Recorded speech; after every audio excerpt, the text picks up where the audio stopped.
నిన్నటించి viral అవుతున్నటువంటి అంశం. ఇంతవరకు భర్త క్రూరత్వం గురించి సంచలనాత్మకం బ్యానర్ హెడ్డింగ్లు పెట్టే మీడియా మొట్టమొదటిసారి భార్య క్రూరత్వానికి సంబంధించినటువంటి అంశం, అది కూడా కోర్టుల పాయింట్, లీగల్ పాయింట్ వచ్చేటప్పటికి బయటకు వచ్చింది. మొట్టమొదటిసారి అనుకుంటా ఈ దారుణ క్రూరత్వం అంటే ఏ స్థాయిలో ఉంటున్నాయి వరకట్ట వేధింపులు అనడానికి సాక్ష్యం. బెంగళూరులో సాఫ్ట్వేర్ ఇంజనీర్ అతుల్ సుభాష్ ఆత్మహత్య చేసుకున్నాడు. తర్వాత వెలుగులోకి వచ్చింది 40 పేజీల సూసైడ్ నోట్. ఆయన భార్య క్రూరత్వాన్ని ఇందులో బయటపెట్టింది. బెంగళూరులో అతుల్ ఆత్మహత్యకు పాల్పడినటువంటి విషయం సోమవారం వెలుగులోకి వస్తే, ఉత్తరప్రదేశ్కి చెందినటువంటి అతుల్ 2019లో నిఖితని పెళ్లి చేసుకున్నాడు. ఆమె ఢిల్లీలో సాఫ్ట్వేర్ ఇంజనీర్గా పనిచేస్తోంది. మనస్పర్ధలు రావడంతో భార్య నిఖిత, అత్త నిషా, బావమరిది అనురాగ్, భార్య మేనమామ సుశీల్ తనను వేధించారని అతుల్ సూసైడ్ నోట్లో పేర్కొన్నాడు.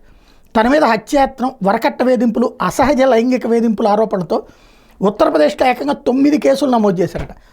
ఆ కేసుల్లో రాజీ కోసం 3 కోట్ల రూపాయలు డిమాండ్ చేశారట. ప్రతి కేసులోనూ బెంగళూరు నుంచి యూపీ కోర్టుకు వెళ్లాల్సి వచ్చేదని, ఏడాదిలో 40 సార్లు నోటీసులు వచ్చాయని లేఖలో చెప్పాడు. తన 4 ఏళ్ల కొడుకును చూసేందుకు కూడా 2 ఏళ్లుగా అనుమతించడం లేదని చెప్పాడు. తెలంగాణ హైకోర్టులో దాఖలైన వరకట్ట వేధింపు కేసును కొట్టేయాలంటూ దాఖలైన పిటిషన్ మీద విచారణ సందర్భంగా అతుల్ ఆత్మహత్య అంశాన్ని తాజాగా సుప్రీంకోర్టు ప్రస్తావించడం ఇక్కడ కీలకమైనటువంటి అంశం. వరకట్ట వేధింపుల చట్టాన్ని మహిళలు దుర్వినియోగం చేసే ప్రవృత్తి దేశంలో పెరుగుతోందని justice BV Nagarathna, justice N Kotiswar సింగిల్ ధర్మాసనం అభిప్రాయపడింది. వరకట్టం కేసులు నిర్ధారించే ముందు అనవసరమైన వేధింపులను నియంత్రించాలని దిగువ కోర్టులకు సూచించింది.